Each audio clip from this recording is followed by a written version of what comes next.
Hello guys, welcome back to my new vlog. તો તમને તો ખબર જ હશે કે ઉનાળો હતો પણ હવે નથી રહ્યો, કારણ કે વરસાદ થઈ ગયો છે. તો અમારી ઘરે પહેલો વરસાદ થયો છે, તો હું કંઈક મારા ડેલાનો તમને નજારો બતાડવાનો છું. તો ચાલો આપણે આપણા ડેલાનો નજારો જોઈએ. પહેલાં આપણી પૂરીને જોઈ લો કેટલી પલરી ગઈ છે. જીરી અહીંયા પૂરી બેન આપણા પલરી ગયા છે. અત્યારે એને બહુ ખોટું લાગે છે કે વરસાદ શું કામ ન થયું નહીં. તો જોવી નાટક તો જો કરે. તો ચાલો આપણે જોઈએ આપણા ડેલાનો નજારો. તો કંઈક કરણ આપણી આવી પલરી ગઈ છે, બીલીપત્ર કંઈક પલરી ગયું છે, જોઈ શકો છો.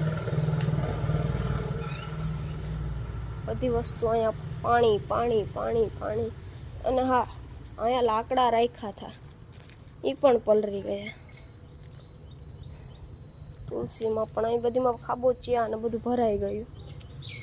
અને અમે કાલે બોલથી રમતા હતા, રાતનો વરસાદ આવ્યો અને બોલથી રમતા હતા ને, તો જોઈ શકો છો તમે આખો બોલ પલરી ગયો છે પાણીમાં અને ગારો ગારો થઈ ગયો છે. તો મારો બ્લોગ ગમ્યો હોય તો લાઈક કરીને સબસ્ક્રાઈબ કરી નાખજો.